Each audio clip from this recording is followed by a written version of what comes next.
अपनी बाइबल को ऊंचा उठाएं, बोलो परमेश्वर ये तेरा जीवित कलाम। ऊंची आवाज में बोलो, ऊंची आवाज में बोलो। जो कुछ इसमें लिखा मेरे लिए लिखा, मैं वो ही बनूंगा जो इसमें लिखा। यीशु मसीह के नाम में मांगते हैं। जीवित कलाम कैसे है ये आपको पता कैसे? कोई जन एक जन कोई भी आओ, ये जीवित कैसे है? कोई भी एक जन जीवित कैसे? कि क्यों कहते हैं जीवित इसको? कि अरे लकीर के फकीर नहीं बनना, आपको समझ होनी चाहिए कि क्यों है ये जीवित क्यों है? ये जीवित क्यों है? जैसे वचन में लिखा, तुम बच तुम्हारा घराना बचाया जाएगा। जैसे पहले मेरे को बचना, अगर मैं नहीं बचा तो मेरी फैमिली कैसे बचेगी? हमारा जीवित परमेश्वर है, जैसे परमेश्वर हमारा जीवित। जोरदार ताड़ी मारो इस भाई के लिए। जीवित मतलब जीवित का मतलब ये बातें करता, ये बातें करता। कभी आपने बातें की बाइबल से? एक परमेश्वर का दास है, वो बहुत बड़ी उसकी कलीसिया 3.5 लाख, वो 11 साल का था, तो उसको पता नहीं था ये बाइबल क्या चीज है। उसने पहली बार बाइबल को पढ़ा तो उसने यिर्मयाह की किताब खोली, यिर्मयाह की, तो उसमें लिखा था, वो प्रार्थना कर रहा था कि परमेश्वर, मेरी मां मुझे रोज कहती है कि इसकी लाइफ में कोई चेंज नहीं आता, इसे कोई दुनिया की ताकत बदल नहीं सकती।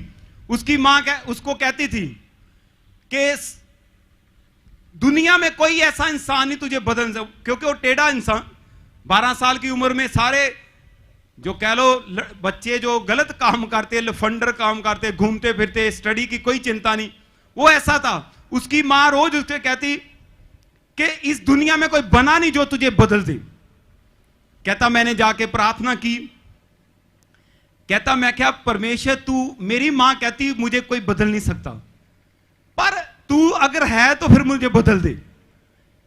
कहता जब मैंने प्रार्थना की तो जब मैं उठा तो मेरे अंदर एक बदलाव था। जब बदलाव था तो बाहर ऐसे इवेंजलिज्म कर रहे थे लोग, इवेंजलिज्म कर रहे थे, वाजे में करते थे, वाजा। तो उन्होंने यीशु मसीह के बारे में मुझे बताया, तो मैं 11 साल 12 साल की उम्र में बुक पढ़ने लगा, ये पवित्र बाइबल पढ़ने लगा। जब मैंने पढ़ी तो यिर्मयाह की किताब में लिखा कि मैंने तुझे मां के पेट से चुना। कहता जब मैंने ये पढ़ा कि ये मुझसे बात कर रही कि मैंने तुझे मां के पेट से चुना, फिर कहता मैंने एक और जब मैं वचन पढ़ रहा था तो मुझे किसी चीज की चिंता थी, तो मैं जब बाइबल खोली तो लिखा चिंता ना कर आनंदित रह। कहता यार ये अजीब बात है, ये तो बातें करती, टॉकिंग बुक है, ये तो बातें कर रही, मुझे चिंता, बाइबल कह रही चिंता ना कर, और कह रही मैंने तुझे मां के पेट से चुना। तो इसीलिए ये आपके सवालों का जवाब देती, इसीलिए ये जीवित है कि नहीं जीवित? अगर आपको चिंता है, जब आप बाइबल में जाओगे वहां पर आएगा चिंता ना कर आनंदित रह, परमेश्वर में सदा आनंदित रह, किसी चीज की चिंता ना करो। तो इसने आपके सवाल का जवाब बात की कि नहीं, बात की कि नहीं बात? इसीलिए ये जीवित है, ये बातें करती है। बहुत सारी पूरे वर्ल्ड में बड़ी बुक्स हैं, धार्मिक बुक्स, उनमें लिखा हुआ हो चुका टाइम, यानी बीत चुका, ये हुआ था बीत चुका। एक ही पूरी दुनिया में ऐसी किताब है जो पास्ट की बात करती है, प्रेजेंट की बात करती है और फ्यूचर की बात करती है, जो आपसे बातें करती, सदा जीवित है, ये जीवित है, ये जीवित है। और बुक्स आप पढ़ के देख लो, वो आपको पास्ट की ओर ले, तब वहां हुआ था, बस स्टॉप, उसके आगे कुछ नहीं बात करती, वो कुछ नहीं हुआ था, हिस्ट्री है, चाहे सच है वो हिस्ट्री है। पर पवित्र बाइबल एक ऐसी बुक है इस धरती पे जो परमेश्वर ने लिखी, परमेश्वर द्वारा लिखी, जो जीवित है, ये बातें करती, आपको बातें करती। अगर आपको चिंता तो ये कहेगी चिंता ना कर। अगर आपको डर लग रहा तो ये बुक कहेगी ना डर, मैं तेरे साथ हूं। अगर आपको रोटी की चिंता तो ये बाइबल बात करेगी रोटी की चिंता ना कर। अगर आपको कपड़ों की चिंता तो ये कहेगी कपड़ों की चिंता ना कर। अगर आपको फ्यूचर की चिंता तो ये कहेगी फ्यूचर की चिंता ना कर। पूरे हजारों लाखों करोड़ों लोगों ने स्टडी की, बाइबल के ऊपर स्टडी की, तो हर एक ने जब सब बुक्स को पढ़ा तो अंत में आकर वो बाइबल पे रुक गए कि ये एक जीवित किताब है जो आज भी लोगों से बात करती है, क्योंकि ये परमेश्वर के मुंह से निकला हुआ वचन है।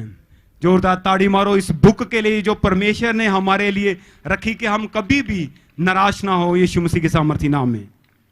हाँ जी, थैंक यू ब्रदर। मेरे साथ खोलेंगे, बोलो आज ये बुक, ये परमेश्वर की बुक मुझसे बात करने जा रही और मेरे सवालों का जवाब देगी। यीशु मसीह के नाम में मांगते हैं। मेरे साथ खोलेंगे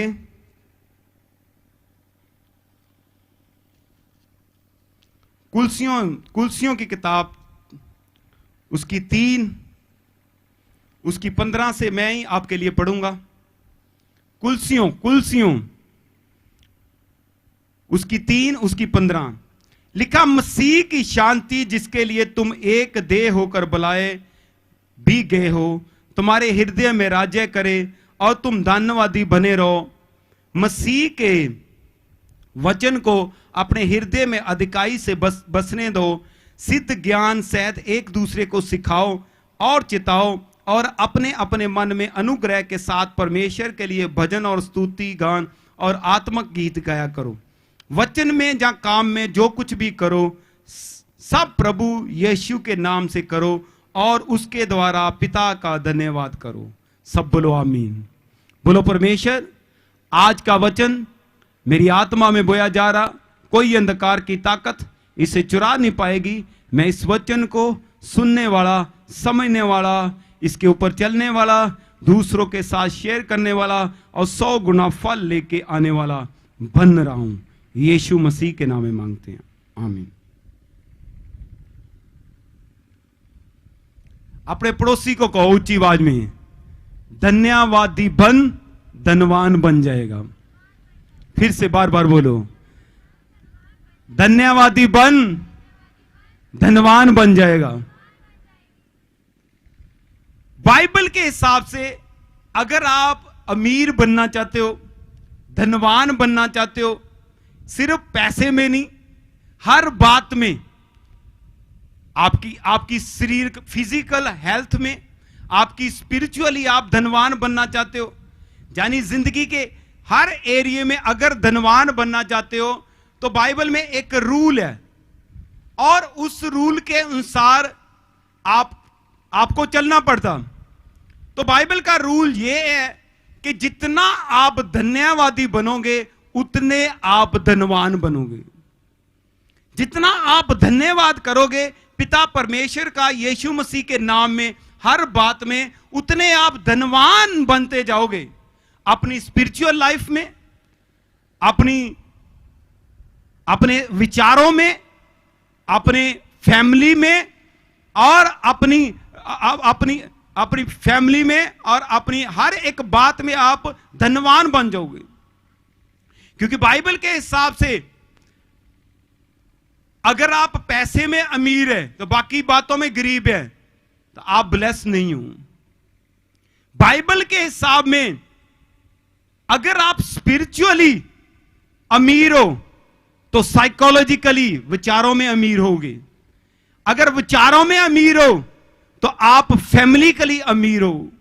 अगर फैमिलीकली अमीर हो तो आप इकोनॉमिकली भी अमीर होगे। यानी कहने का मतलब बाइबल के हिसाब से आपको जिंदगी के चारों क्षेत्र में अमीर होना पड़ता। स्पिरिचुअली, आत्मिक तौर पे, अपने विचारों में, अपनी पारिवारिक लाइफ में और अपने पैसे में। आपको 4 चीजों में अमीरी चाहिए। स्पिरिचुअली भी आप अमीर होने चाहिए, आपकी फैमिली में भी मजबूती होनी चाहिए, ये नहीं फैमिली के लोग एक दूसरे के साथ बात ही नहीं करते, आपकी फैमिली में प्यार ही नहीं, तो आप ब्लेस नहीं हो। आप विचारों में भी अमीर होने चाहिए। ये नहीं थोड़ी सी प्रॉब्लम आई तो आप निराश हो गए, आपने परमेश्वर को बाय बाय कर दी, आप पाप में चले गए, इसका मतलब आप ब्लेस नहीं हो। और इकोनॉमिकली भी आप अमीर होने चाहिए, पैसे में भी अमीर होने चाहिए। इसीलिए बाइबल का रूल है, एक कंप्लीट आशीषित इंसान वो है जो स्पिरिचुअली, साइकोलॉजिकली, इकोनॉमिकली, फैमिलीकली, चारों क्षेत्रों में जो ब्लेस है उसको असली ब्लेस्ड इंसान कहते हैं। अगर आपके पास पैसा, घर में क्लेश है, इसका मतलब परमेश्वर की आशीष नहीं है। आपके घर में आपके आनंद है, पर विचारों में आप कमजोर हो, आप जल्दी डर जाते हो, जल्दी चिंता में आ जाते हो, इसका मतलब आप पूरी तरह ब्लेस नहीं हो। अगर आत्मिक तौर पर आप ब्लेस नहीं हो, आपको वचन की समझ नहीं आ रही, आपकी प्रेयर लाइफ नहीं है, आप वचन पे ऊपर खड़े नहीं हो पा रहे, आपके घर में पैसा बहुत है, आपका घर भी बन गया, आप बाहर भी चले गए, इसका मतलब परमेश्वर की आशीष नहीं है। परमेश्वर की आशीष को चेक करना हो तो वो इंसान को आप ऐसे चेक कर सकते हो जो स्पिरिचुअली, आत्मिक तौर पर भी अमीर हो, जो साइकोलॉजिकली यहां से भी अमीर हो, जो फैमिली में भी अमीर हो, और जो इकोनॉमिकली भी अमीर हो, उसे असली आशीष कहते हैं। कितने लोगों को बात समझ आ रही? तो इसीलिए बाइबल में सीक्रेट ये है, अगर तू चारों क्षेत्र में अमीर होना चाहता है, स्पिरिचुअली, साइकोलॉजिकली, इकोनॉमिकली, फैमिलीकली, तो धन्यवादी बन जा। हर समय, हर बात में परमेश्वर का धन्यवाद करना शुरू कर। जब तू हर बात में, हर समय परमेश्वर का, यीशु मसीह के नाम में धन्यवादी करेगा, चाहे तेरे घर में कुछ खाने के लिए है चाहे नहीं है, तेरे घर में पैसे है चाहे नहीं है, फिर भी तू कह रहा पिता परमेश्वर तेरा धन्यवाद आज के दिन के लिए, तो तू अमीर बन रहा। अगर तेरे काम बन रहे चर्च में आके, नहीं भी बन रहे, फिर भी तू कह रहा कि पिता परमेश्वर तेरा धन्यवाद, तू मुझे प्रेम करता है, इसलिए असल में तू अमीर बन रहा। अगर आपके जीवन में आपको कुछ दिख रहा चाहे नहीं दिख रहा, फिर भी आप धन्यवाद कर रहे हैं पिता परमेश्वर का, यीशु मसीह के नाम में, इसका मतलब आप अमीर बन रहे हो, आप अमीर बन रहे हो। बाइबल में लिखा, यूसुफ जब छोटा बच्चा था तो उसको एक सपना आया। सपने में वो देखता है कि एक दिन ऐसा आएगा कि मेरा बाप, मेरे जो फैमिली के मेरे भाई है 11, वो मुझे सजदा करेंगे। बाइबल में लिखा, जब यूसुफ ने अपने सपने को बताया तो उसके भाइयों ने उसके साथ जेलसी की, उसके बाप ने भी उसको झिड़का कि ये कैसा सपना है। पर वो सपना उसका एक विजन था, एक परमेश्वर की योजना थी कि जो परमेश्वर उसकी लाइफ में करना चाहता था। ये इस सपने के ऊपर उसके भाइयों ने भी विश्वास नहीं किया, उसके बाप ने भी विश्वास नहीं किया, और उस टाइम उसकी मां थी, उसने भी विश्वास नहीं किया। उन्होंने सोचा ये एक सपना है, खाली सिर्फ सपना है। तो बाइबल में लिखा, उसको पता चल गया यूसुफ को कि परमेश्वर की योजना मेरे जीवन में, और बाइबल में लिखा वो उसी सपने को पकड़कर अपनी लाइफ में चलता रहा। जब उसी सपने को पकड़कर अपनी लाइफ में चलता रहा तो बाइबल में लिखा, उसके भाई उससे जेलसी करने लगे। एक दिन उन्होंने क्या किया, अपने उस यूसुफ को जेलसी के कारण उन्होंने पकड़कर, जो गड्ढा था, एक बड़ा गड्ढा था, उसमें फेंक दिया और उसके कपड़े उतार लिए और आपस में सलाह बनाई कि अपने बाप को कह देंगे कि उसको कोई जंगली पशु मार के खा गया। अब जब ये सलाह कर रहे थे, उसके 11 भाई वो गड्ढे में था, तो यूसुफ के पास 2 ऑप्शन थी। जहां तो वो परमेश्वर को कह सकता था कि परमेश्वर मैंने क्या माड़ा, इनके साथ बुरा किया, मेरे साथ ऐसा हो रहा।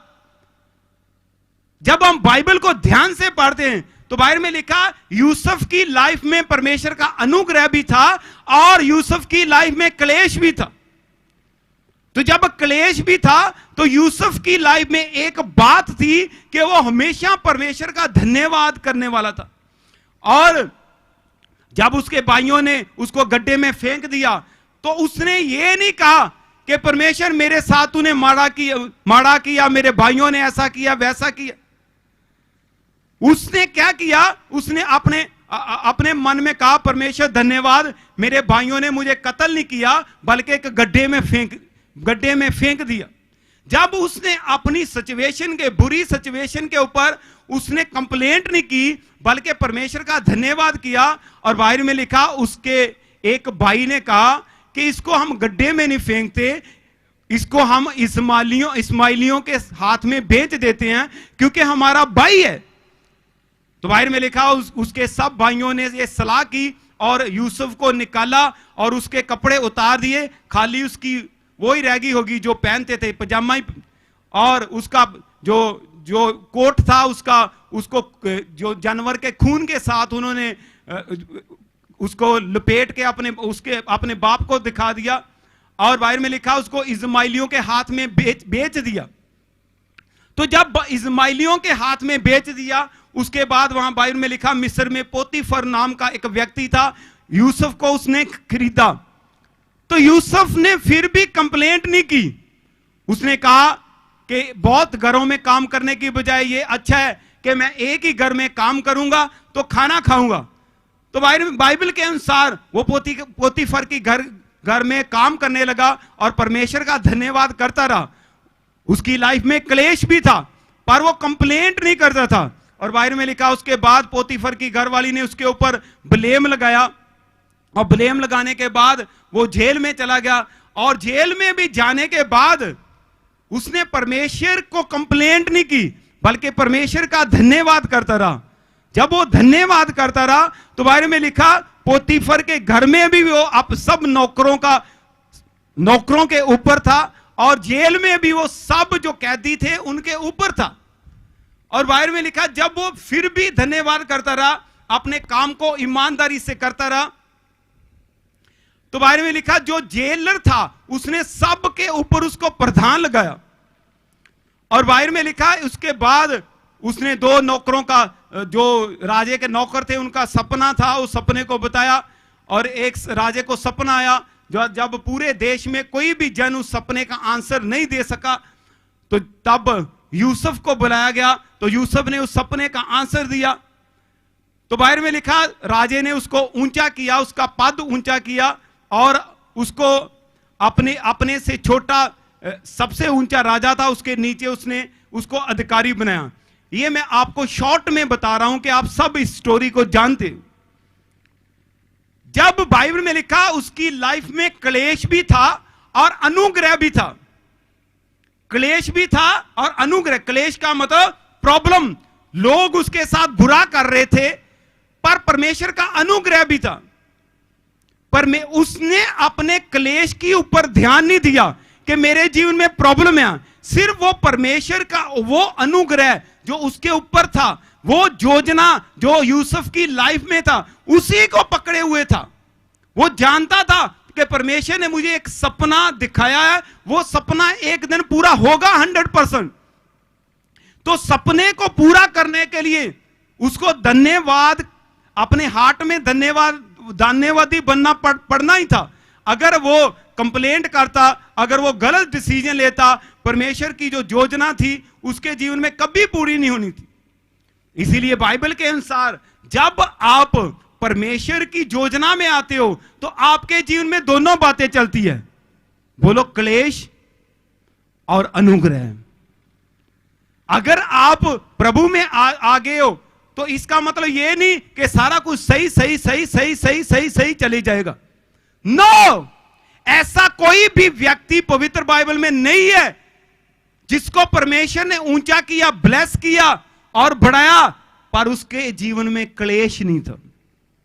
उसको क्लेश में से निकलना पड़ा, उसको क्लेश को झेलना पड़ा, उसको उस योजना के ऊपर जो परमेश्वर ने उसके लिए रखी हुई थी विश्वास करना पड़ा, उस बुरे हालातों में भी कि हां, जिस परमेश्वर ने मुझे अपने पास बुलाया है वो योजना जो उसने मेरे लिए रखी हुई वो पूरी होगी। पर जो क्लेश मेरे जीवन में, जो प्रॉब्लम मेरे जीवन में, जो घटी मेरे जीवन में आ रही है, उस घटी में भी मैंने परमेश्वर का धन्यवाद करना है। मैंने कुड़कड़ाना नहीं, मैंने कंप्लेंट नहीं करनी, मैंने अपने विश्वास को नहीं खोना। और बाहर में लिखा यूसुफ 17 साल लगातार क्लेश में भी और अनुग्रह में भी चलता रहा। और एक समय आया जब जो सपना उसने देखा था वो सपना उसकी लाइफ में पूरा हुआ और मिस्र में उस देश का राजा बना यीशु के सामर्थ्य नाम में। सीक्रेट यही है आपकी लाइफ में, मेरी लाइफ में। जब आप प्रभु के पास आ चुके हो तो भरोसा रखो उन सारी बातों का जो पवित्र बाइबल में लिखी हुई कि वो एक दिन आएगा जब वो पूरी होगी। क्योंकि पवित्र बाइबल में लिखा कि यीशु मसीह के कंगाल होने से आप अमीर हो चुके हो, तो 100% वो बात आपके जीवन में जब आप धन्यवादी बने रहोगे तो वो पूरी होगी यीशु मसीह के सामर्थ्य नाम में।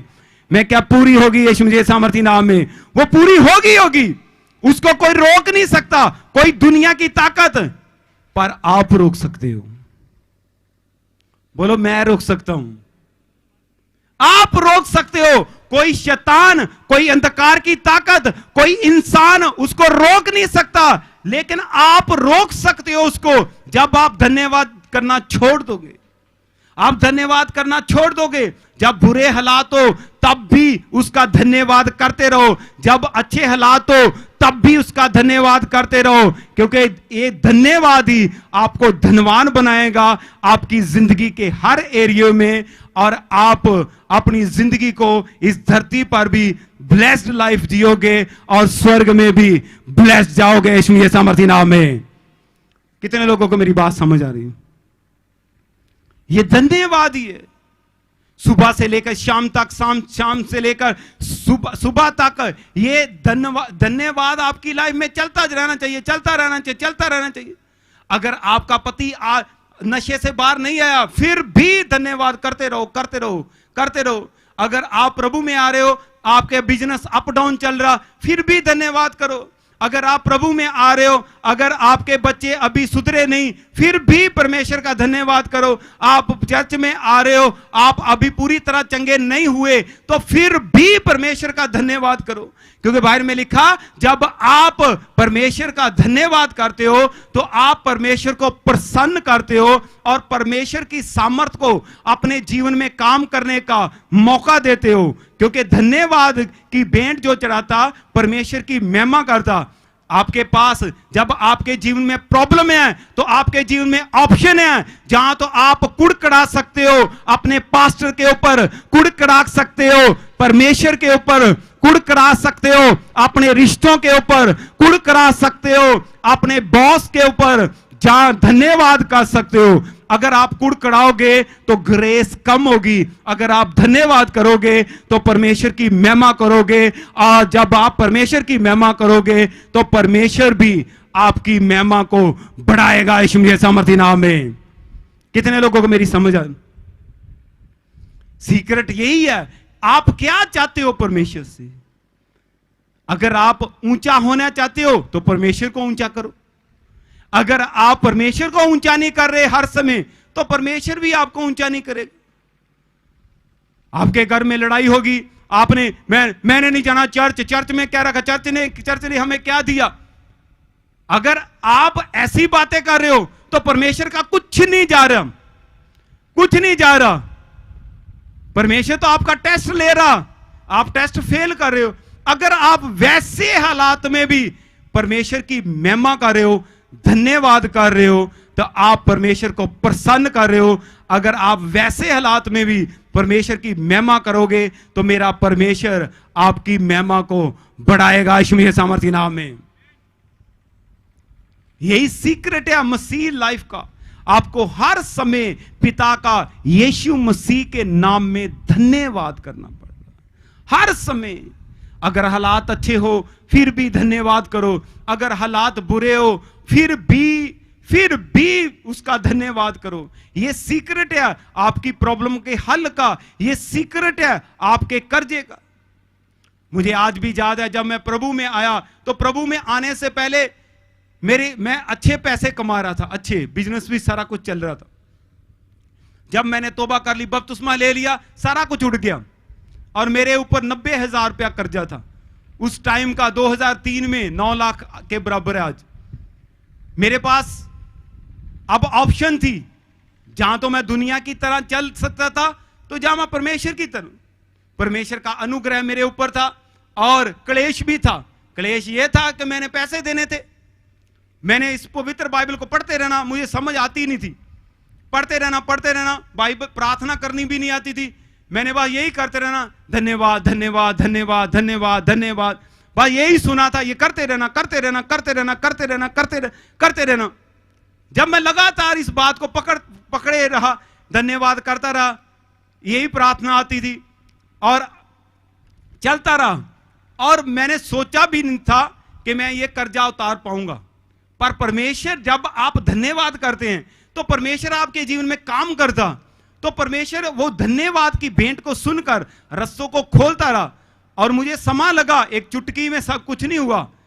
मुझे 3 साल लगे, पर मैंने एक रुपया सबका उतारा और परमेश्वर ने उसके बाद मुझे ब्लेस किया और मेरे पास सेविंग भी होने लगी।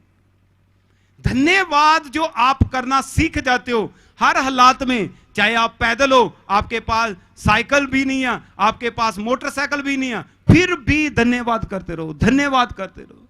मैं 3 साल लगातार पैदल चलता रहा और रोज 6 किलोमीटर पैदल चलता था, 6 किलोमीटर। पर मेरे हार्ट में, मेरे मुंह में कभी धन्यवाद नहीं रुकता था, क्योंकि मैं सीख चुका था उठते बैठते, परमेश्वर तेरा धन्यवाद यीशु मसीह के नाम में, परमेश्वर तेरा धन्यवाद यीशु मसीह के नाम में, परमेश्वर तेरा धन्यवाद यीशु मसीह के नाम में, परमेश्वर तेरा धन्यवाद यीशु मसीह के नाम में। ये मैं सीख चुका था, रट लिया था। हालातों को देख नहीं रहा था। और भी चीजें थी मेरी लाइफ में, मैं बाहर जाना चाहता था, वो मैं गया नहीं। उन बातों को मैंने छोड़ दिया, सिर्फ धन्यवाद पकड़ लिया। जब मैं इसी के अनुसार चलता रहा तो परमेश्वर ने हर चीज जो टूट चुकी थी उसको रिपेयर किया, ब्लेस किया, बिजनेस को भी ब्लेस किया, स्पिरिचुअल लाइफ को भी ब्लेस किया और बिजनेस में भी सक्सेस करके उसके बाद ये चर्च दिया। तो आज मैं आपके सामने उन बातों का प्रचार कर रहा हूं यीशु मसीह के सामर्थ्य राह में। आज आप देखते, मैं गाड़ी पे आता हूं तो कभी मैं 3 साल पैदल भी चला हूं, तब भी धन्यवाद करता था। धन्यवाद परमेश्वर यीशु मसीह के नाम में, यीशु मसीह के नाम में, यीशु मसीह के नाम में, तब भी धन्यवाद करता था। परमेश्वर आपको चेक करता कि आप उसका धन्यवाद करते हो नहीं करते। हर कंडीशन में, ये एक ही चीज नहीं, बहुत सारी चीजें थी, बहुत सारी चीजें थी। ये एक समय होता है जब आपको परमेश्वर का धन्यवाद करना। और मैं प्रभु में था, तौबा की थी, बपतिस्मा लिया था, कोई पाप नहीं था, बाइबल को पढ़ता रहता था, मुझे समझ भी आती। और इवन सर्दियां आई तो मेरे पास एक जैकेट भी नहीं थी, जैकेट तक भी नहीं थी, फिर भी धन्यवाद। फिर भी 6 किलोमीटर पैदल ही चला जाता था, सर्दी लगती नहीं थी। तो आज क्या, जब मैंने उस टेस्ट को पास किया उसके बाद लाइनें थी, परमेश्वर कहता चूज कर कौन सी पहननी। तो एक समय है जब आप क्लेश में भी होते हो, अनुग्रह में भी होते हो, उस अनुग्रह को कभी भी छोटा मत करो और क्लेश को ऊंचा मत करो। जब आप क्लेश में भी परमेश्वर का धन्यवाद करोगे, परमेश्वर उसी धन्यवाद को आपको देखेगा, आपसे प्रसन्न होगा। तो एक समय होगा जब क्लेश में भी धन्यवाद करें, एक समय होगा जब परमेश्वर आपको राजे के लिए सिलेक्ट करेगा, तो आपके जीवन में हर चीज दूसरों से उत्तम होगी। यीशु मसीह के सामर्थ्य नाम में उत्तम होगी। तो परमेश्वर काम करता है ऐसे, एकदम कुछ नहीं करता। पहले आपकी लाइफ को परमेश्वर चेक करता कि अब इसके हालात सही नहीं है, तब भी परमेश्वर ऊंचा कर सकता था। पर अगर परमेश्वर ने वो बातें एकदम की होती तो हो सकता मैं पाप में होता। तो इसीलिए परमेश्वर आपको अपने हिसाब से चलाता, अपने हिसाब से चलाता। अगर आप क्लेश में भी, दुखों में भी, तकलीफों में भी एक समय आएगा जब धन्यवाद करते रहोगे तो एक समय आएगा जो कुछ पवित्र बाइबल में परमेश्वर ने लिखाया और कि मत्ती की इंजील 6:24 में मैं खाने के लिए, पीने के लिए, पहनने के लिए दूसरों से बेस्ट दूंगा, तो वो समय आएगा जब आपकी लाइफ में आप दूसरों से बेटर खाओगे, बेटर पियोगे और दूसरों से बेटर आपका घर होगा यीशु मसीह मसीह नाम में। कितने लोगों को मेरी बात समझ आ रही है? अपने पड़ोसी को कहो धन्यवादी बन, धनवान बन जाएगा। बार बार बोलो, हिला के बोलो, फिर से बोलो बार बार, ऑनलाइन बोलो धन्यवादी बन, धनवान बन जाएगा। यूसुफ की लाइफ में यही तो सीक्रेट था, वो धन्यवादी था, इसीलिए धनवान बन गया वो। इसीलिए राजे ने अपना हार, राजे ने अपनी गाड़ी, सारा कुछ दे दिया। ये ना सोचो कि ये सारा कुछ कैसे आएगा। जैसे यूसुफ के लिए परमेश्वर ने कुछ राजे को, फिरौन राजे को रखा हुआ था कि राजा ये होगा लेकिन चलाएगा यूसुफ, इसी तरह कोई ना कोई राजा आपके लिए, मेरे लिए परमेश्वर ने रखा हुआ राजा दुनिया की नजर में होगा, लेकिन चलाएंगे हम यीशु मसीह के सामर्थी नाम में। मैं क्या चलाएंगे हम यीशु मसीह के सामर्थी नाम में। कोई ना कोई व्यक्ति आपके लिए खड़ा किया परमेश्वर ने इस दुनिया में, जिसका पैसा आपने एंजॉय करना, ये सीक्रेट है। जिसका कमाव हो रहा एंजॉय आप करोगे, ये सीक्रेट है। आप सोचते होगे 4 साल हो गए प्रभु में, बैंक में तो कोई दिख नहीं रहा। अरे बैंक में दिखे चाहे ना दिखे, दिल में वचन कितना जमा हो चुका, ये आपका बैंक बैलेंस है। ये आपका बैंक बैलेंस है, क्योंकि बाइबल में लिखा जो कोई 10% पैसे कमा रहा वो धर्मी के लिए कमा रहा, आपके लिए कमा रहा, आपके लिए। अगर आपके मोहल्ले में, आपके गांव में, आपके रिश्तेदारों में कोई पैसे जोड़ रहा, वो पैसे जोड़ रहा, आप वचन जोड़ रहे, वो आपके लिए जोड़ रहा। सीक्रेट ये आपके लिए जोड़ रहा, ये बाइबल का सीक्रेट है। यूसुफ ने कोई कमाई की, यूसुफ सिर्फ धन्यवाद ही करता रहा, तो कमाई कौन कर रहा था? बोलो राजा। तो एंजॉय किसने की? बोलो यूसुफ ने। यूसुफ ने की कि नहीं की? यूसुफ ने की। सीक्रेट ये है, मसीह लोगों को यही तो समझ नहीं आती कि हमारे पास तो कुछ भी नहीं है। आपके पास कुछ हो चाहे ना हो, आपके पास, आपके हार्ट में सिर्फ वचन होना चाहिए। पैसा और कोई कमा रहा आपके लिए, और कोई कमा रहा। जब समय आएगा परमेश्वर उसी से लेकर आपकी गोद में डालेगा, वो खुद दे के जाएगा, और कमाई उसने की, एंजॉय आप और मैं करेंगे यीशु के सामर्थी नाम में। ये सीक्रेट है। कितने लोगों को बात समझ आ रही? सिर्फ आपको क्लेश में भी धन्यवाद करना, धन्यवाद। यही तो यूसुफ करता रहा। अगर आप आज से धन्यवादी बन जाओगे और आप ये नहीं देखोगे कि मेरे बैंक में कितने पैसे हैं, मेरे जीवन में क्या हो रहा, क्या नहीं हो रहा, नो, ये ना देखो, सिर्फ चेक करो आपने वचन कितना सीख लिया और कितना उसके ऊपर चल रहे हो। एक समय आएगा, मेरी बात ध्यान से सुनना, कोठी कोई बनाएगा, चाबियां आपको गिफ्ट करके जाएगा यीशु मसीह सामर्थी नाम में। ये सुपरनैचुरल है। और पवित्र बाइबल में लिखा, कहता जो लोग दुष्ट हैं घर बनाएंगे तो सही, लेकिन उसमें रहेंगे नहीं। तो उसमें कौन रहेगा? बोलो, बात मुझसे बात करो। अरे कौन रहेगा? बाइबल में लिखा नहीं, कनानी लोग हेरा फेरी करके, पाप करके उन्होंने घर बनाए, जमीनें बनाई, खूह पट्टे, सारा कुछ किया, तो रहे कौन उसमें? बोलो इजरायली। कौन रहे? इजरायली रहे। तो आप कौन हो? देखा, हमारा तंबू कभी उठा के उन्होंने, पहले वहां लगता था, तंबू उड़ा दिया उन्होंने, यहां रख दिया, अब तंबू यहां पे आ गया, है कि नहीं है? ये तंबू आ रहा है, ये क्या है? इजराइल का तंबू। अरे कमाएंगे लोग, खाएंगे हम, बनाएंगे लोग, रहेंगे हम, और सेलिब्रेट भी करेंगे यीशु मसीह मदीना में। ये सीक्रेट है, ये सीक्रेट है। आप जब जाते हो अपने घर की ओर, आपको कोई घर अट्रैक्ट कर रहा, तो परमेश्वर साइन दे रहा, ये बना रहा दुष्टता से, पाप से, तू पवित्रता में बनी रहा, इसकी चाबियां तेरे पास ही आएंगी, बनाने दे इसको, बनाने दे। एक परमेश्वर का दास, अमेरिका का दास जोएल ऑस्टिन, वो कहता हमें चर्च के लिए जमीन चाहिए थी, और उसका फादर सेवकाई करता था, जमीन चाहिए थी। तो हमने एक ऐसे जमीन देखी तो उसकी बात नहीं बनी। हम थोड़े से निराश हो गए कि परमेश्वर तेरे भवन के लिए, तेरे लोगों के लिए जमीन लेनी है, तो जमीन तो मिली नहीं। कहते हमने सोचा चलो कोई बात नहीं, जो परमेश्वर की मर्जी हो। उसके बाद वो जमीन वैसे पड़ी रही। उसके बाद हमने फिर वो जमीन हमारे पास बिकने के लिए हमने देखी, तो जमीन हमें फिर नहीं मिली। फिर हम थोड़ा सा निराश हुए, फिर परमेश्वर का थैंक्स कर दिया। उसके बाद कहता एक बना बनाया हॉल, जिसमें कुर्सियां भी लगी, जिसमें लाइट भी थी, एसी भी था, सारा कुछ था। कहता वो बिकने के लिए आया, परमेश्वर ने हमें वो दिया।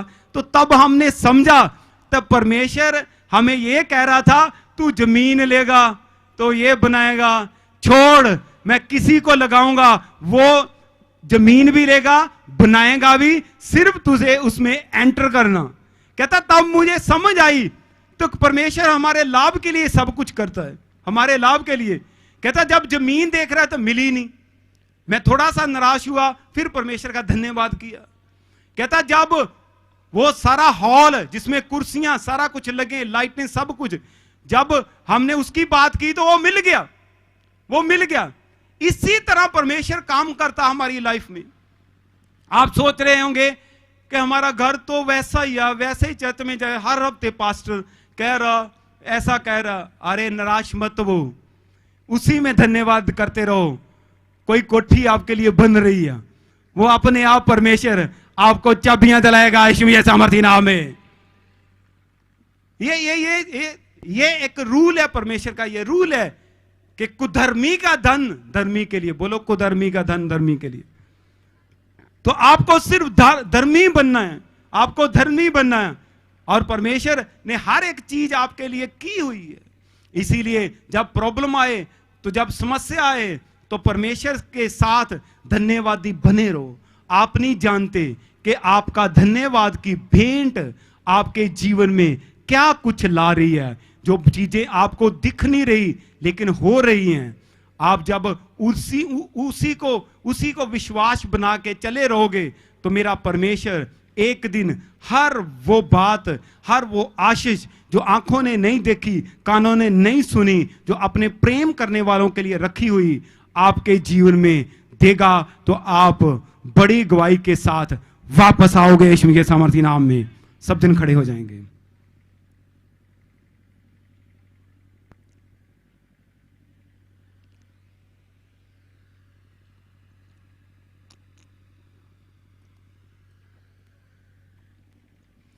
सब जन बोलो परमेश्वर, अगर मैंने कभी भी तेरी योजना के ऊपर, तेरे वचनों के ऊपर शक किया, तो मुझे क्षमा कर। सब जन अपने हाथों को उठाकर क्षमा मांगो। अगर आपने परमेश्वर की योजनाओं के ऊपर शक किया, परमेश्वर के वादों के ऊपर शक किया, तो क्षमा मांगो। कहो परमेश्वर तू भला परमेश्वर है, तेरी योजनाएं सब लाभ की हैं, हानि की नहीं, पर मैंने दुनियादारी के हिसाब से चलकर उनके ऊपर शक किया, मुझे क्षमा कर। क्षमा मांगे, सब जन क्षमा मांगे। परमेश्वर मैंने शक किया, तेरे वचनों के ऊपर मुझे क्षमा कर। मैंने शक किया तेरे लिखित वचनों पर। तूने अपने वचनों में लिखाया हुआ कि मैं तेरे खाने के लिए, पीने के लिए, पहनने के लिए, तेरे फ्यूचर के लिए, तेरे घर के लिए, तेरे बिजनेस के लिए हर चीज पहले से अरेंज की हुई है। परमेश्वर मैंने शक किया, मुझे क्षमा कर। तूने सारा कुछ पहले से अरेंज किया हुआ, मेरे पति को, मेरी पत्नी को तूने पहले से ही सही किया हुआ। मेरे बच्चों का फ्यूचर तूने पहले से ही सही किया हुआ। परमेश्वर, मैं तेरे वचनों के ऊपर शक नहीं करूंगा, शक नहीं करूंगी। सब जन कहो, मैं तेरे वचनों के ऊपर शक नहीं करूंगा। मैं जानता हूं तू सृष्टि को कंट्रोल करने वाला परमेश्वर है। स्वर्ग और पृथ्वी पर तेरा अधिकार है। और अपनी समस्या को बताओ परमेश्वर। मेरे घर की समस्या को तू जानता है परमेश्वर, मेरे बच्चों की समस्या को जानता है, मेरे पति को तू जानता है परमेश्वर, मेरी पत्नी को तू जानता है परमेश्वर, मेरे घर को तू जानता है परमेश्वर, मेरे कर्जे को तू जानता है। अपने मुंह को खोल खोल के कहो, बात करो परमेश्वर से। वो जीवित परमेश्वर है। बात करो, बात करो, बात करो। परमेश्वर, मेरे बिजनेस को तू जानता है, मेरे विजन को तू जानता है परमेश्वर। तू जानता है मेरे पति को, मेरी पत्नी को, मेरे फ्यूचर को तू जानता है परमेश्वर। तू जानता है मैंने तेरी योजना के ऊपर शक किया, मुझे क्षमा कर, क्षमा कर, क्षमा कर, क्षमा कर। सब सीरियस रीति से मैं कहो परमेश्वर, सारा कुछ तूने मेरे फ्यूचर के लिए अरेंज किया हुआ। मेरे लिए अच्छा घर, मेरे लिए अच्छा बिजनेस, मेरे लिए अच्छी जॉब, मेरे लिए अच्छे कपड़े, मेरे लिए अच्छा खाने के लिए, मेरे लिए अच्छा पीने के लिए, मेरी हेल्थ के लिए, सारा कुछ मेरी पर्सनैलिटी के लिए, मेरी स्मार्टनेस के लिए तूने सारा कुछ पहले से किया हुआ। जैसे तूने आदम के लिए सारा कुछ पहले से किया हुआ था, मेरे लिए भी तूने सब कुछ पहले से किया हुआ। क्योंकि आदम ने पाप किया तो उससे सारा कुछ चला गया। आज यीशु मसीह के लहू के द्वारा मैं उस पाप से आजाद हो चुका हूं। बोलो, यीशु मसीह के लहू द्वारा मैं आदम के पाप से आजाद हो चुका हूं। आदम से पाप से आजाद हूं। आज से मैं संघर्ष नहीं करूंगा अपनी लाइफ में, संघर्ष नहीं करूंगा। मैं हार्ड वर्क नहीं बल्कि स्मार्ट वर्क करूंगा। इस बात का अंगीकार करो, मैं हार्ड वर्क नहीं बल्कि स्मार्ट वर्क करूंगा। बोलो बोलो बोलो बोलो बोलो, मैं हार्ड वर्क नहीं स्मार्ट वर्क करूंगा। इस बात का अंगीकार करो, मैं हार्ड वर्क नहीं, बोलो मैं हार्ड वर्क नहीं करूंगा बल्कि स्मार्ट वर्क करूंगा। क्योंकि आदम को तूने हार्ड वर्क के लिए नहीं रचा हुआ था, स्मार्ट वर्क के लिए रचा हुआ था। परमेश्वर, आज से मैं हार्ड वर्क नहीं करूंगा।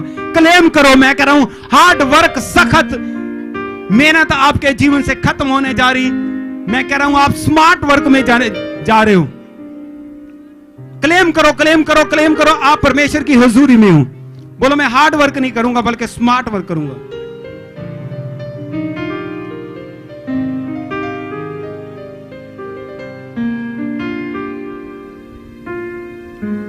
क्लेम करो, क्लेम करो। क्योंकि मैं आदम के शराब से, हवा के शराब से, बोलो मैं आजाद हो चुका हूं।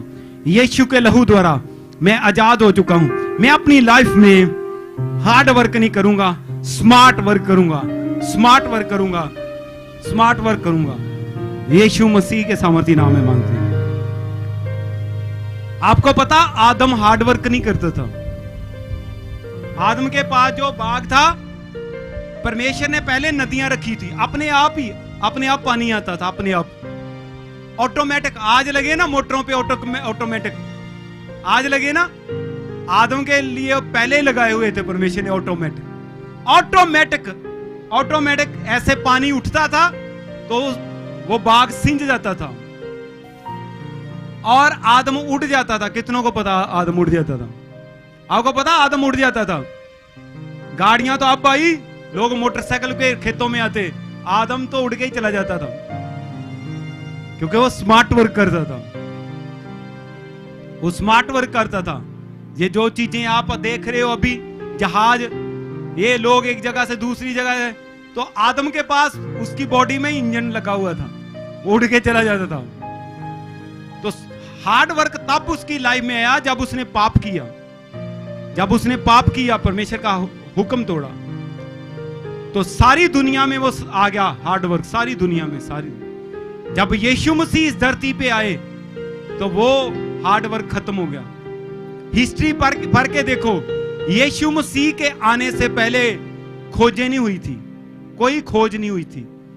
ये साइंस की टेक्नोलॉजी, ये बिजली, ये कारें, बसें, यीशु मसीह के आने से पहले कोई खोज नहीं हुई थी। अब सर्च करना, जब यीशु मसीह धरती पे आए, उन्होंने कलवरी क्रूस के ऊपर अपनी जान को दिया, कुर्बानी दी। उसके बाद पूरी दुनिया से हार्ड वर्क खत्म हो गया। आज पूरी दुनिया स्मार्ट वर्क में है कि नहीं है? है कि नहीं है? लोग बसों में जा रहे, एक दूसरी जगह, लोग जहाज पे जा रहे। यीशु मसीह के आने से पहले कोई खोज नहीं। बाइबल के हिसाब से 6000 साल से दुनिया है, ये 6000 साल से। कितने लोगों को पीछे आवाज मेरी सुनाई दे रही? सुन रहे? बाइबल के हिसाब से ये दुनिया 6000 साल से चल रही। तो यीशु मसीह को आए को कितने साल हुए? 2000 साल हुए कि नहीं? 2000 साल हुए। 2018 लगा लो। और यीशु मसीह 33.5 साल की उम्र में उन्होंने कलवरी क्रूस के ऊपर कुर्बान हुए कि नहीं? ये समा एक सीखने वाली बात है। पहले 4000 सालों में कोई खोज नहीं हुई, तब भी तो लोग रहते थे कि नहीं रहते? मुझसे बात करो, तब भी लोग थे कि नहीं थे? 4000 साल में खोजें नहीं हुई। जब यीशु मसीह इस धरती पे आए, उन्होंने कलवरी क्रूस के ऊपर अपनी कुर्बानी दी, तो आदम का श्राप इस धरती से खत्म हो गया, हार्ड वर्क खत्म हो गया, और दुनिया में खोजें होगी। जो खोज करते ना, फिर आज बल्ब बन गया, आज गाड़ी बन गई, आज जहाज बन गया, आज रॉकेट बन गया, आज ये बन गया। ये यीशु मसीह के आने के बाद हो गए। 4000 ज्यादा होता कि 2000? अरे मुझसे बात करो, 4000 ज्यादा होता कि 2? 4000 साल में कुछ नहीं हुआ, कुछ नहीं हुआ। जब यीशु मसीह आए, उन्होंने पूरी मानव जाति के लिए अपना लहू बहाया, तो दुनिया में हार्ड वर्क खत्म हो गया। दुनिया में हार्ड वर्क खत्म हो गया। ये जो दुनिया है आदम के श्राप से आजाद हो गई। और जितने लोग यीशु मसीह के ऊपर विश्वास करते हैं, वो फिर से अदन बाग में। लोग आज अमेरिका कनाडा भागते कि नहीं भागते? अरे बोलो, मुझसे बात करो, भागते? क्यों भागते? जबकि इंडिया की हिस्ट्री ज्यादा पुरानी है कि नहीं है? अरे अमेरिका तो 1500 साल पुराना, इंडिया तो 5000 साल पुराना। लोग इंडिया को नहीं जाते, अमेरिका जाते ही नहीं जाते। क्यों जाते? कहते लाइफ ही बड़ी बढ़िया, तभी जाते ना। क्यों बढ़िया? अपने पड़ोसी को कहो, उन लोगों ने यीशु मसीह के लहू पर विश्वास किया। अरे बताओ बताओ, उन लोगों को बताओ, इनको पता लग चल जाए हुआ कि क्यों अमेरिका अच्छा है। अरे बताओ। उन्होंने यीशु मसीह की कुर्बानी के ऊपर विश्वास किया, और कोई बात नहीं है। वहां पर जंगल होता था। इंडिया 5000 साल पुरानी हिस्ट्री है इसकी। लोग रहते थे, सारा कुछ वहां पर तो जंगल था। निग्रो लोग रहते थे, निग्रो जैसे दिखते थे अमेरिकन लोग। यहां से गए मार्टिन लूथर, इन्होंने जाके बाइबल को वहां पे प्रीच किया। तो आज जो कनाडा में लोग 30 लाख रुपया लेके घूमते रहते, कनाडा का वीजा लग जाए वीजा। अरे कदी जंगल सी हो, वो ब्लेस्ड क्यों हुआ? बोलो यीशु मसीह के लहू के कारण। फिर से अपने पड़ोसी को कहो राम। अरे बोलो, बताओ उनको। अरे बताओ, अच्छी तरह बताओ। अरे कहो कनाडा कैसे ब्लेस्ड है? बोलो यीशु मसीह के लहू के द्वारा। फिर से बोलो। ऐसे नहीं, वो लोग कोई ऊपर से नहीं उठे, नीचे आए थे। उन्होंने बाइबल को पढ़ लिया, यीशु मसीह के लहू का क्लेम किया, तो शराब खत्म हो गया। धरती से, लोगों की बुद्धि से शराब खत्म हो गया। लोग खोजें करने लग पड़े। लोगों के जीवन में पाप की जगह पवित्रता ही आ गई। लोग डरने लगे परमेश्वर से। परमेश्वर ने बुद्धि को खोल दिया। वो देश बढ़िया होते गए। अगर हम इंडिया में रह रहे हैं, वीजा आप बाहर जा रहे तो नहीं जा रहे, ये फर्क नहीं है। अगर आप यीशु के लहू के ऊपर विश्वास करते हो, आप पवित्र बाइबल के ऊपर विश्वास करते हो, मैं कह रहा हूं अमेरिका से अच्छी लाइफ आपकी इंडिया में होगी, यीशु मसीह सामर्थी नाम में। मैं क्या कनाडा से अच्छी लाइफ, मैं क्या इंडिया में होगी यीशु में जैसा मती लाइफ। सीक्रेट क्या है? ये नहीं कि वो कंट्री कोई ऊपर से नहीं आई नीचे, उनके पुरखाओं ने कोई टाइम था बाइबल को पढ़ा, यीशु के लहू के ऊपर विश्वास किया तो कंट्री बढ़िया हो गई। अगर आप अपनी बुद्धि को खोल के यीशु के लहू के ऊपर विश्वास करो, यीशु के वचनों के ऊपर विश्वास करो, मैं क्या आपका गांव कनाडा के गांव से अच्छा होगा यीशु के सामर्थी नाम में। सीक्रेट ये है, सीक्रेट ये है। उन्होंने बाइबल को पढ़ा, यीशु के लहू को ऊपर क्लेम किया, वो कंट्रियां अच्छी होगी। अब लोग भागे जा रहे, भागे जा रहे, भागे जा रहे। अगर आप यीशु मसीह के लहू के ऊपर विश्वास नहीं कर रहे, यीशु मसीह की कुर्बानी के ऊपर विश्वास नहीं कर रहे, चाहे आप कनाडा भी चले जाओ, आपके हालात इंडिया जैसे ही रहेंगे। आप इंडिया जैसे रहोगे, वहां यहां भी वैसी लाइफ रहेगी, वहां भी ऐसे ही है लोग। यहां भी वो लोग यहां भी मेहनत मजदूरी करके टुट टुट के मरदे सी, उथे भी यही कम कर रहे। ਇੱਥੇ ਧੁੱਪੇ ਕਰਦੇ ਸੀ, ਉਥੇ ਠੰਡ 'ਚ ਕਰਦੇ।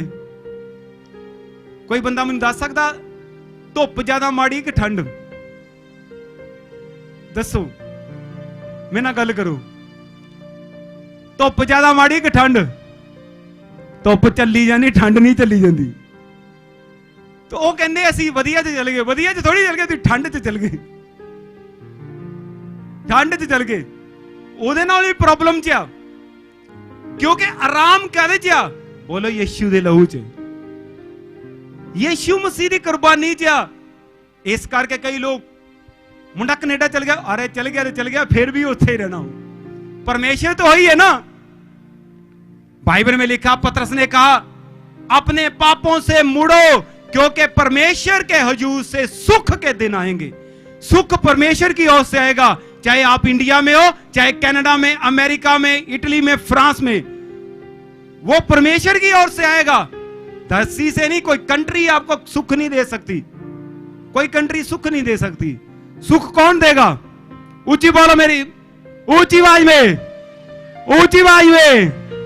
परमेश्वर देगा सुख, कंट्री नहीं देगा। ऐसे लोग भी हैं फॉरेन में जो रोटी के लिए भी तरले मार रहे हैं लोग। इसीलिए वो लोग तो उनको पता नहीं, उनकी समझ नहीं है। मुंडा कनेडा चाड़ता, कुड़ी कनेडा चाड़ती, बड़े खुश आ। अरे कनेडा चाड़ना क्यों होएगा? प्रॉब्लम कितना आई? बोलो पाप के कारण। इस धरती पे प्रॉब्लम कैसे आई? पाप के कारण। अगर मुंडे की लाइफ में पाप है तो दुनिया की किसी भी कोने में जाए, प्रॉब्लम उसका पीछा करेगी करेगी करेगी करेगी, जो मर्जी हो जाए।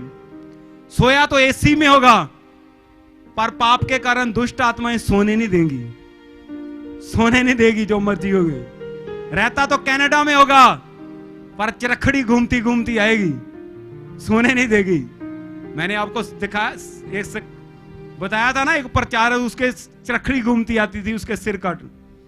इसीलिए आराम, आनंद, शांति, तरक्की, खुशहाली वो यीशु के लहू में है। ये दुनिया को पता नहीं, ये यीशु के लहू में है। तो चाहे यीशु का, आप चाहे अमेरिका हो, चाहे कनाडा हो, चाहे इटली हो, चाहे फ्रांस हो, अगर आप यीशु मसीह के लहू में नहीं हो, यीशु मसीह के वचन के ऊपर नहीं हो, तो आप अच्छा खा नहीं सकते, अच्छा पा नहीं सकते, अच्छी आपके फ्यूचर नहीं होगा, अच्छा आपके पास घर नहीं है, कुछ भी नहीं अच्छा होगा। दुनिया की नजर में आप घर बनाओगे तो जरूर, पर रहोगे नहीं। है ना, लोग छोड़ के गए कितनी कोठियां, है ना, वो रह रहे, उसमें रह नहीं रहे, क्योंकि ये एक शराब है। परमेश्वर ने कहा था कि तुम लोग अगर मेरी विधियों पे नहीं चलोगे तो घर कोई बनाएगा, रहेगा कोई।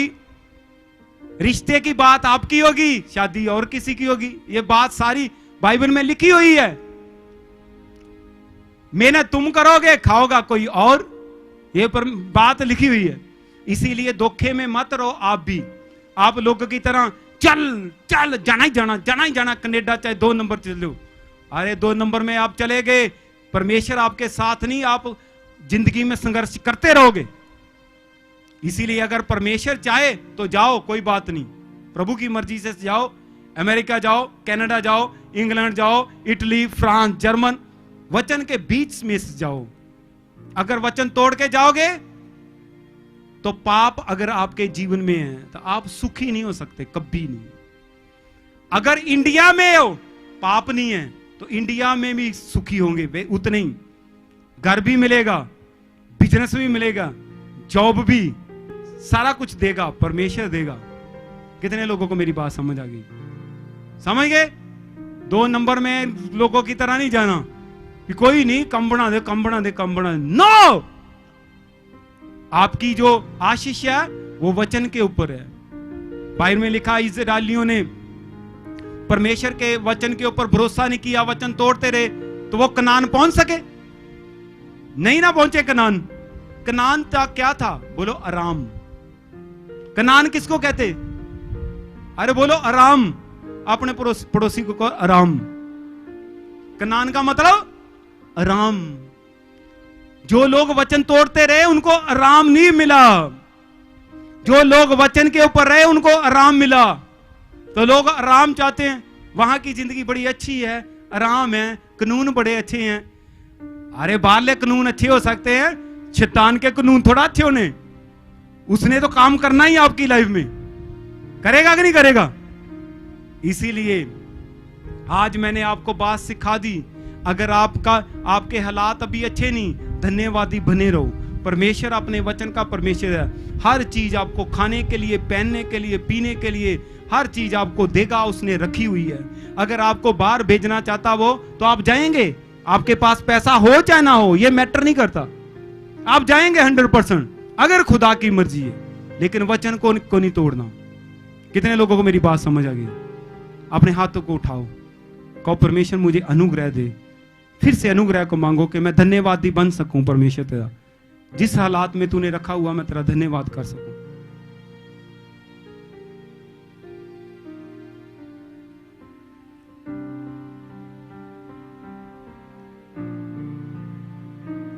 धन्यवादी बनने की ग्रेस को मांगो। परमेश्वर, मैं दुनिया की तरह निराशा में आकर कभी भी तेरे वचन को ना तोड़ूं, बल्कि आज मैं जान चुका हूं परमेश्वर कि सुख तेरी ओर से, सुख किसी कंट्री से नहीं है, बल्कि तेरे से निकलता है। परमेश्वर, चाहे मैं इंडिया में रहूं, अगर तू मुझे इंडिया में रखना चाहता तो परमेश्वर मैं तेरे वचन में बना रहूंगा, और मैं जानता हूं मुझे इंडिया में भी सुख मिलेगा। अगर तू मुझे बाहर ले जाना चाहता तो परमेश्वर मैं तेरे वचन को नहीं तोड़ूंगा, बल्कि तेरे वचन के बीच से मैं बाहर जाऊंगा और वहां पर मुझे सुख मिलेगा। परमेश्वर, मैं कभी भी कड़वाहट में नहीं आऊंगा, अशांति में नहीं आऊंगा, बल्कि सदा तेरा धन्यवाद करते रहूंगा, क्योंकि आज मैं जान चुका हूं धन्यवाद धनवान बनाता है। सब जन बार बार इस बात को करो, धन्यवाद धनवान बनाता है। परमेश्वर बोलो, धन्यवाद धनवान बनाता है। और आज से मैं धनवान बनने जा रहा हूं, स्पिरिचुअली, साइकोलॉजिकली, इकोनॉमिकली, फैमिलीकली, अपनी जिंदगी के हर क्षेत्र में मैं धनवान बनने जा रहा हूं। इस बात का अंगीकार करो, यीशु मसीह के नाम में मांगता हूं।